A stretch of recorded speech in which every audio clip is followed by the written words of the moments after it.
Can't believe it! But I'm here in front of my inspirations. I'm here in front of people I'm so motivated by. All out shows all over the United States. It tells everybody it's not a fluke, man. Primero, que no se rindan. A lo mejor hay muchos obstáculos en el camino, pero... Beginning September 15th through October 15th, Milwaukee Film's Hispanic Heritage Month will work to elevate the work of Latinx filmmakers while celebrating Hispanic culture through film, food, and music. Join us for a kickoff event on Friday, September 17th at Zocalo Food Truck Park from 4 p.m. to 8 p.m. Your country, your heritage, your traditions are beautiful. My culture lives in me. Mi cultura vive en mí.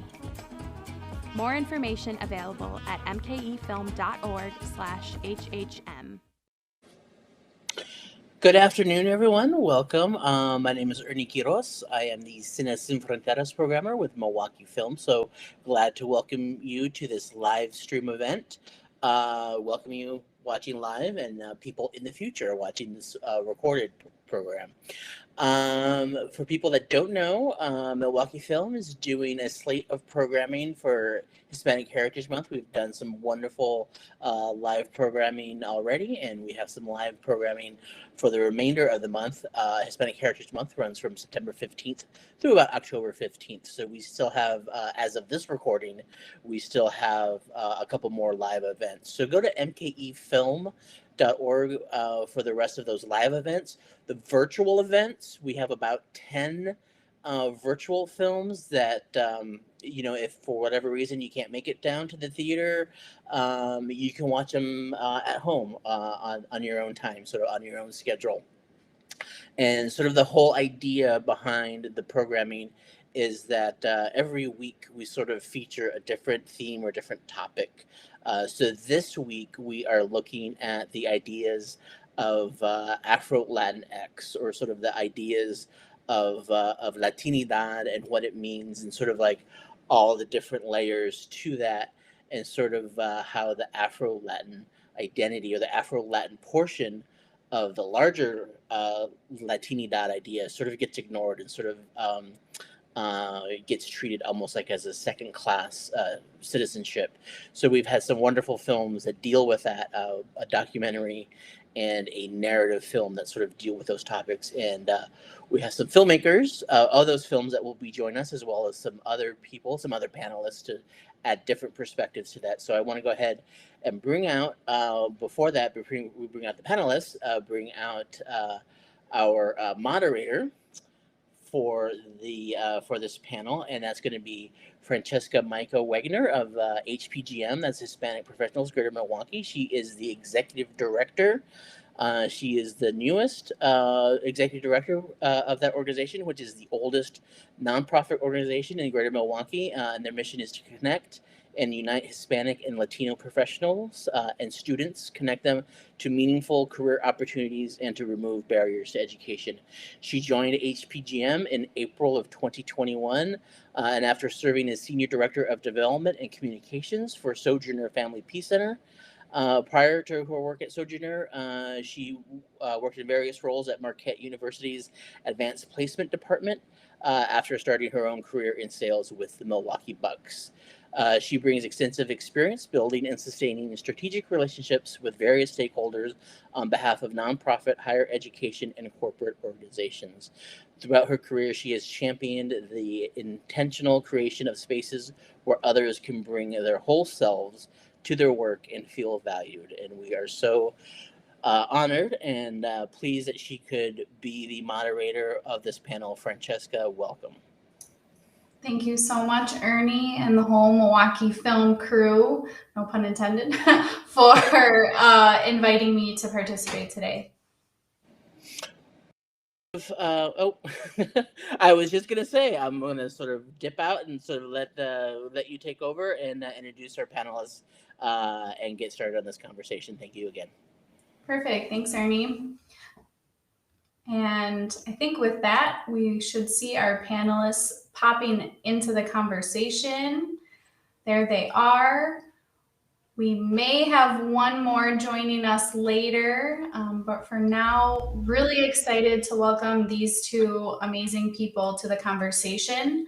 I thought it would be great to just start off with an introduction and have each of you take a few minutes to first tell us your names, tell us what you do with your time, where you work, and then a little bit about you and your story.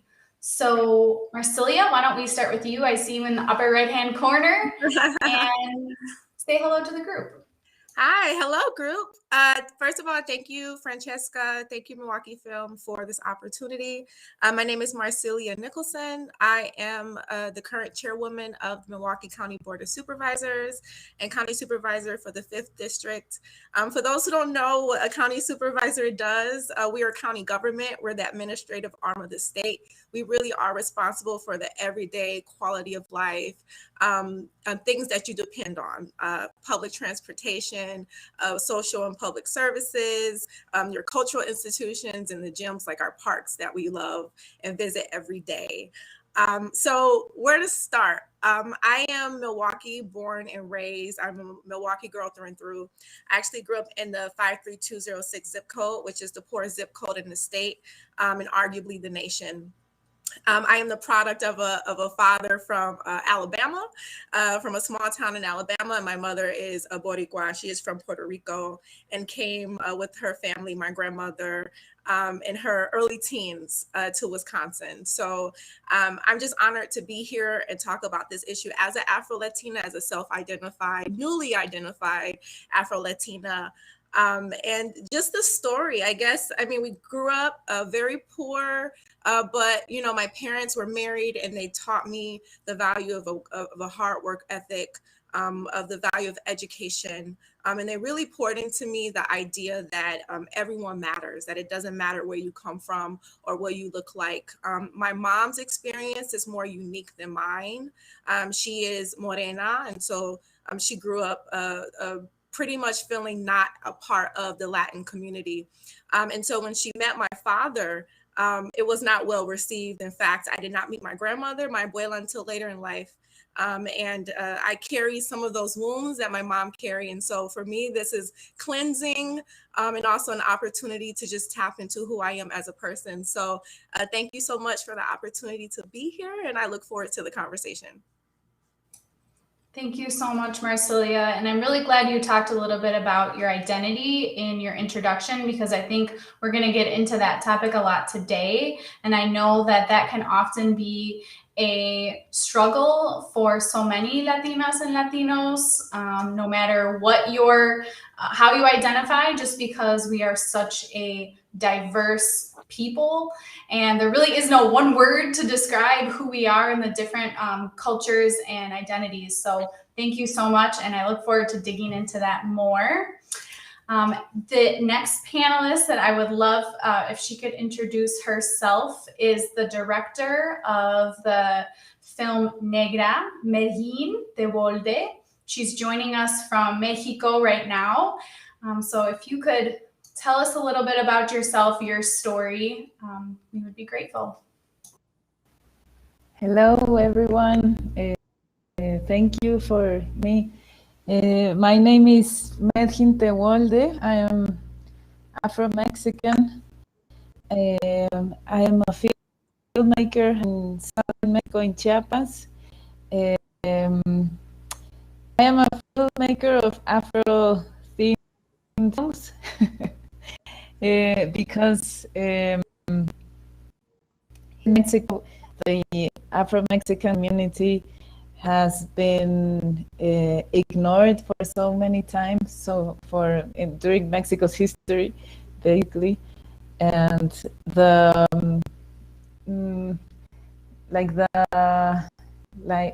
idea of the Black identity in Mexico is so stereotyped and so negative that and especially the one that's been represented in media. So I want to change the narrative. I feel inspired and committed in changing the narrative, to have I'll say like to present a Black identity where us Black Mexicans feel represented. Y eso. That's it. Thanks. Gracias, Medhin. Thank you so much. We really appreciate you being here with us. And I do just want to set the stage a little bit for the conversation today. So really the goal of our discussion and why we're here is because really film is where we turn to when we want to see stories. We want to learn about our shared human experience. You know, art is really a direct reflection of our life, and the purpose of cinematic experiences is really to unify us. And so, you know, when we talk about this issue or this topic of Afro-Latinidad and all of the different identities within our culture, and we don't see those stories being told, you know, it can do the opposite, right? It can not unify us, but divide us. And the Latinx community as a whole deserves to have those authentic stories told in a way that honors all facets of the Latino community. So I would like to start by first just saying, language is imperfect. So while I'm navigating the conversation today, you know, you'll hear me kind of go back and forth between Hispanic, Latino, Latina, Latinx. Please know that I want to honor everyone in this conversation, yet language is imperfect. So keep that in mind. And so for our first topic of discussion, Latinidad, you know, when we think about the term, when we think about what that means, are there initial thoughts or reflections of your own lived experience when you think about Latinidad, whether that was to help you understand and love your identity, or whether maybe that caused something else?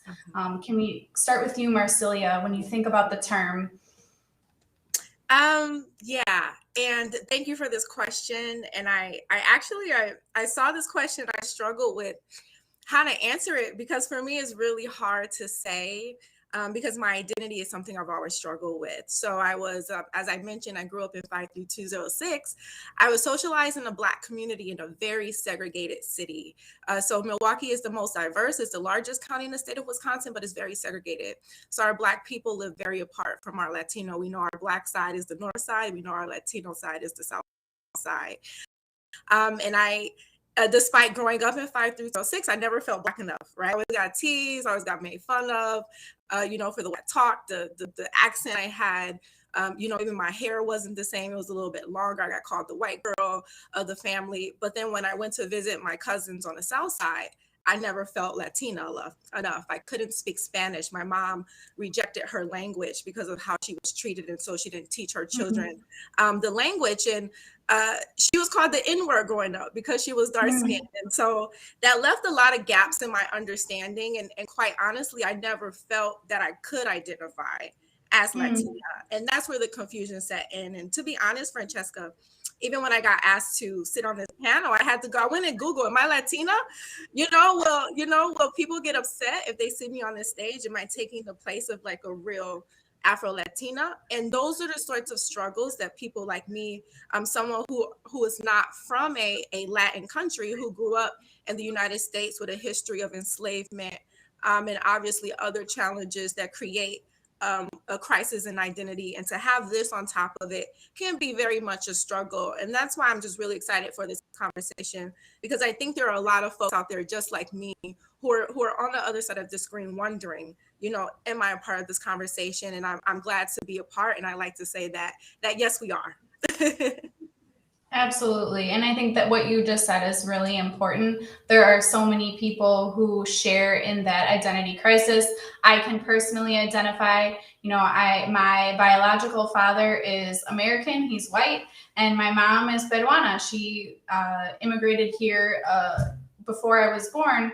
And so I had a very similar struggle, not white enough for you know, my white blonde hair, blue eyed friends, although there are blonde hair, blue eyed Latinas too.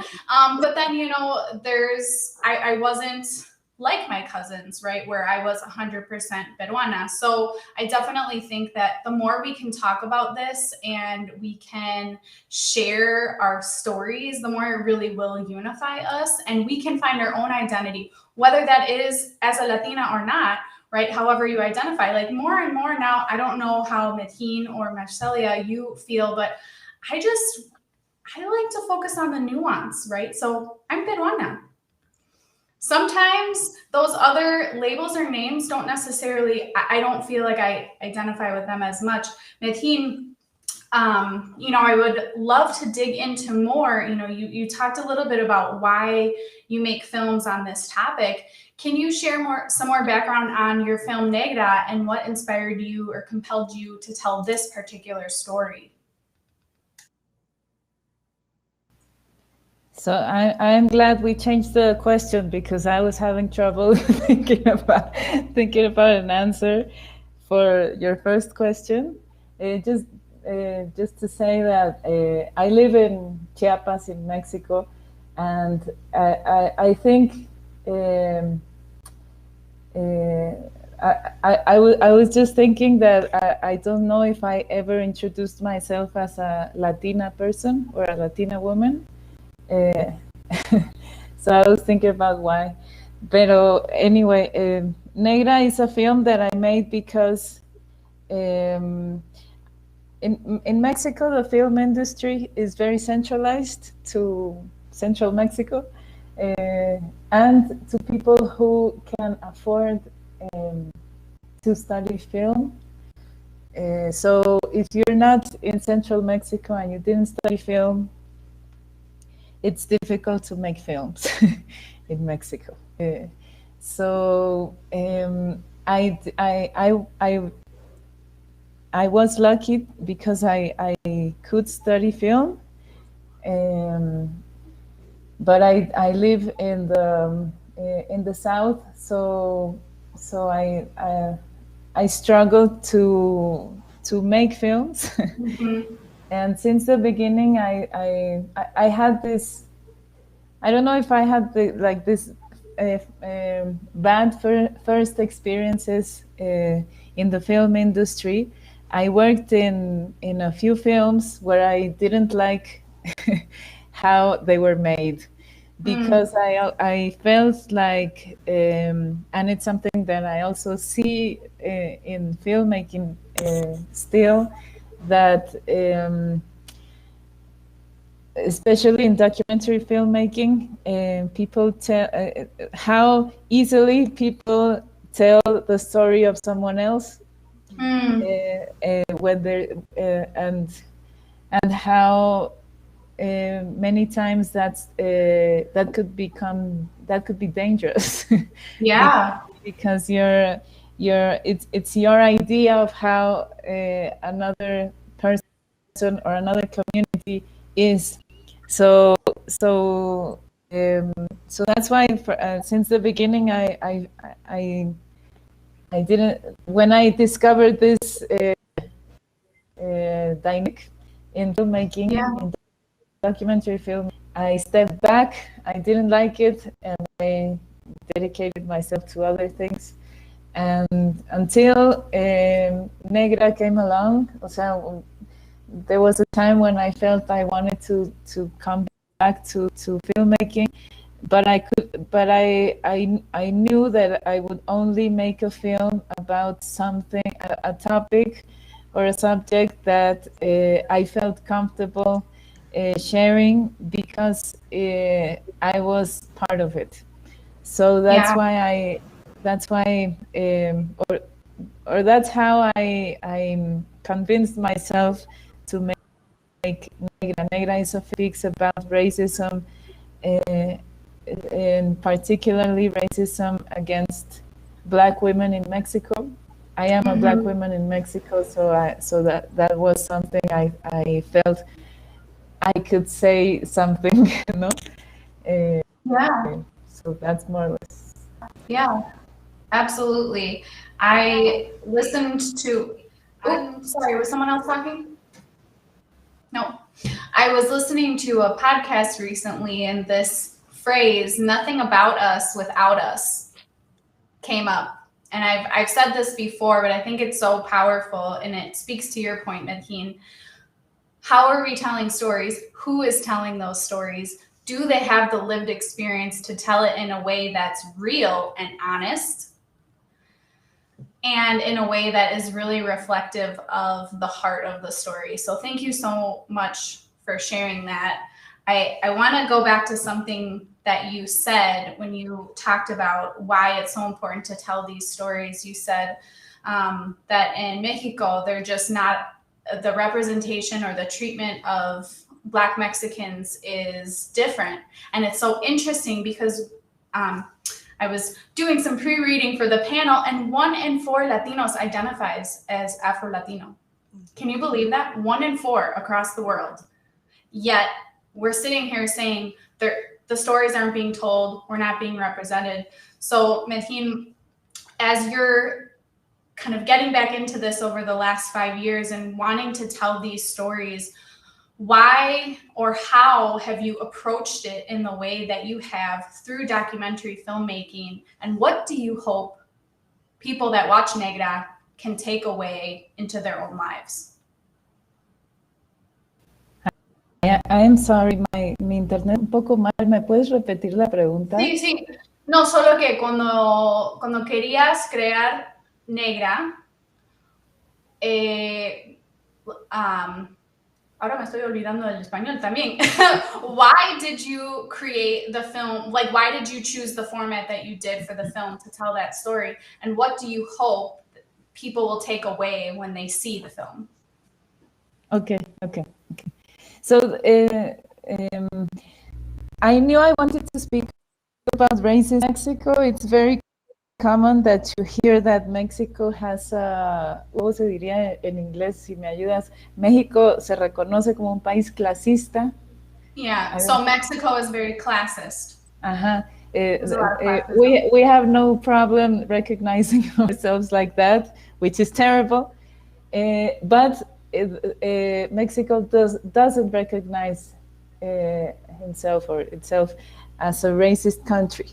And I think it's because in Mexico, like in el imaginario colectivo, how would you say that?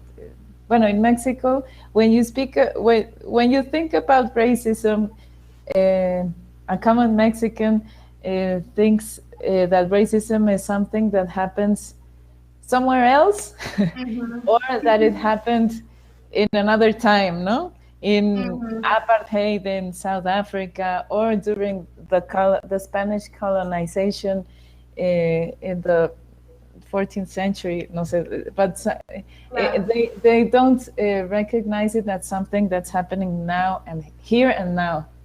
So, and also I think that when people think about this racism, there's nothing, people also think that there's nothing that I can do to change it, because it's something that's so far away, or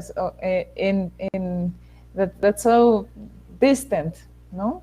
So with Negra, one thing I wanted to do was to speak about like everyday racist experiences or practices, no? Because that are so internalized that we're not even capable to recognize them as racist experiences, no? So that was something, that's what I tried to do with Negra. That's why the movie starts with the characters telling the first memory they have about the racist experience.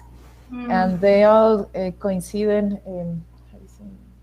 yeah. They all coincide that they happened when they were at a very young age, no?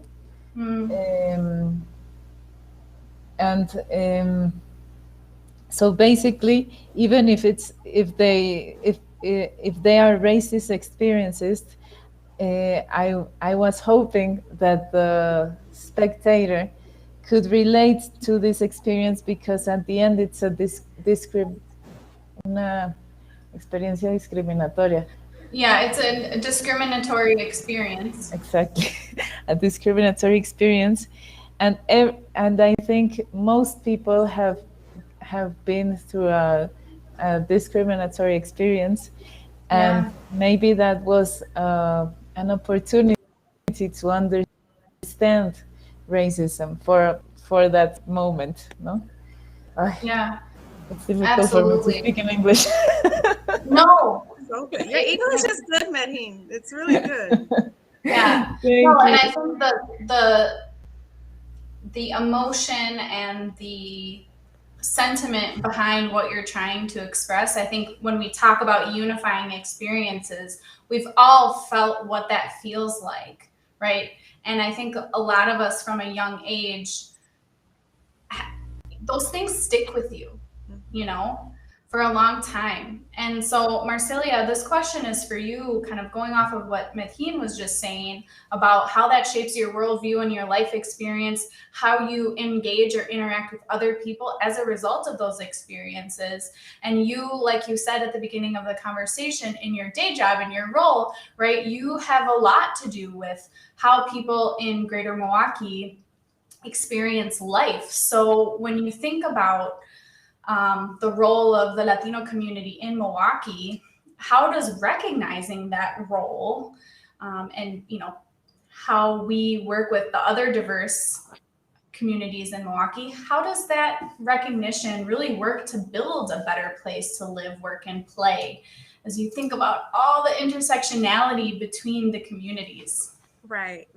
Thank you. And it's such a loaded question, but I think I'll put it, I'll center it through how I center it, which is through anecdotes and stories and narration of just who we are as individuals. I believe in the power of stories. I think stories are powerful. For instance, I just, and this is not related, but just a little story. I just spoke in front of almost 1,000 rural white folks in La Crosse County to share with them why diversity and inclusion is important, and just sharing the story of who I am allowed them to hear me and what I had to say. I think stories are powerful. They help us understand one another. They help us relate to one another, to find those common grounds, those common principles, those common values. We live in a very oppressive society. We live in a society where the rich and powerful has used the conquer and divide, strategy to oppress us. To divide the light skin from the dark skin, the black from the white, so that we can't come together and fight against the oppression. And so more than anything, I want my community to thrive. I want my whole community to thrive. And my pain and my confusion of not knowing who I was, it did allow me to see myself as just a human. I'm just like everybody else, right? So why can't we work together and share in this work together? And so while my enslaved ancestors helped build this country, so did my Latino ancestors. I think about my grandmother who, came to the state of Wisconsin and worked in a factory. She worked hard all her life. She raised her family almost alone. And raise an incredible family full of public servants. And often when you hear about Latino contributions and recognitions, it's those folks who are leading corporations, who are leading industries, and that's great. But there are also those factory workers, those folks who are cleaning our buildings and turning over our beds and our hotel rooms and breathing life into those individuals who are more likely to look like me and Medhin, who are on this panel. And so by sharing those stories, finding where we can work together, where we have common values, and especially within racism, my work within racism, I really think that if we can improve the outcomes for Black folks, whether that's Black or Black Latinos, then we can improve outcomes for all. The state of Wisconsin was named the worst place to raise a Black child. And that means that the health outcomes for folks with Black skin are worse than those with lighter skin, and that includes Black Latinos. And so by doing this work, by sharing those stories, by recognizing the contributions that everyone has contributed to the city of Milwaukee to make it one of the best places, I think, in this country to live and work and play, I think is really how we continue to move that needle forward and get to a place where we can all share in prosperity. Thank you so much, Marcelia. And one thing that I was thinking about when you were telling that story was a project that I worked on recently called Love Milwaukee. Yeah. And the whole purpose of this project was to bring together 6 diverse communities in Milwaukee and really celebrate the richness of everything that each group brings. And really, when you brought all 6 groups together, we were the majority. Right. Of the city. And I think, you know, really, we are the global majority. And so when you think about all of the things that might divide us, they're far less than what brings us together, what unites us, what makes us human. Right. And so what I'm hearing from both of you is that it's really important to tell these stories, number one, to acknowledge the realities of what's going on, but also more importantly, to move forward in a way that lifts up, that amplifies the voices and the stories of the people that are the ones who built these great places that we live, right? There is no Latino culture without Indigenous and Black people. Right. Period. Right. So when we think about all of these other things and when we want to try and ignore or push aside or marginalize certain people, certain stories, we're really ignoring the roots of who we are. And so I'm just really blessed to be here with both of you and have these conversations. I can't wait to see more films that Medhin makes for all of us to learn about these stories and to really shine a light on the reality of so many people, but to start conversations, right? So that we can't be ignored, right? And we can't be pushed aside. So thank you so much for being here, Marcelia. I cannot wait to see all the amazing things you're going to continue to do in Milwaukee. I can't wait to work with you more. Same. And I just want to open the floor for the two of you for final thoughts. You know, how can people connect with you? Where can people go see more of your work, Medhin?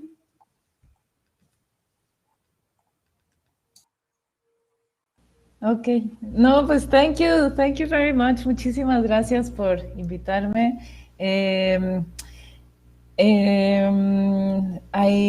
You can follow bueno, first, thank you so much for inviting the film Negra. For me, it's very important. For me, when I made this film, because I think us Black women should be reconocidas. How do you say reconocidas? Recognized. Recognized. Yeah. Should be seen. We have to be visible, no? Our experiences because it's important. So thank you so much for being a window for the film. I hope many people see it and like it. Yeah. And I'm just going to put a plug in so people know where to go. mkefilm.org/HHM. You can go and see Negra. Okay, thanks. And you can follow the Facebook page for Negra, the film, and that's where we announce where other places or other ways to see it. So. Thank you very much. Perfecto. Muchísimas gracias, Medhin. Marcelia, final thoughts? Yeah, thank you. Thank you, Francesca. Thank you, Milwaukee Film. And thank you for viewers just for this opportunity. I just would love to have more conversations like this. I hope that this is the beginning of more. I love to see us take part in some restorative justice. I know we didn't really get to dig into a lot of what the challenges are, but they exist. And so I think restorative justice should be on the table. And just, you know, what I would also love to see moving forward when we celebrate something like Hispanic Heritage Month is just like what Medhin is talking about and what she's so clearly passionate about, which is representation. When we hear about, most influential Latinos, we don't see people like us on those lists. And when we look at panels about Latino experiences, we don't see people like us on the stage. And so my plea to all who are listening, if you have any hand in organizing these events, extend your hand and welcome folks like us to the table, so we can start those restorative opportunities. And I'm an elected official. I love to talk, so I'll stop. But find me on Facebook. I'm on Twitter. I'm on Instagram. And Francesca, I'm really excited to do more work with you. I have a sneaky suspicion it's going to be really big and great. So thank you. Yeah, absolutely. And that's a great point to make as we finish up here, is that representation is so, so important. And to your point, Medhin, a lot of times it is the people with the influence and the money and the power who get to tell which stories are going to be displayed, whatever media you're talking about, film, TV, what have you. And a lot of times there is that whitewashing that's happening. And so the picture of beauty in Latinidad is, honestly, a lot of times it's the light skin, the dark hair, right? And that is what we have deemed as the Latinidad, like what that looks like. So I encourage everybody to go to mkefilm.org/HHM, go see Negra, go see the other films that are out there that are telling these really important stories, centering Afro-Latinos, and let us know how you like them. Interact with the directors on social media. As Medhin said, you can go to the Facebook page and see where else you can catch that film, and hopefully more. I can't wait to see what else you're going to do. So thank you so much for participating in the panel today. We're very grateful, and I will let the MKE Film folks tell us what we're going to do next.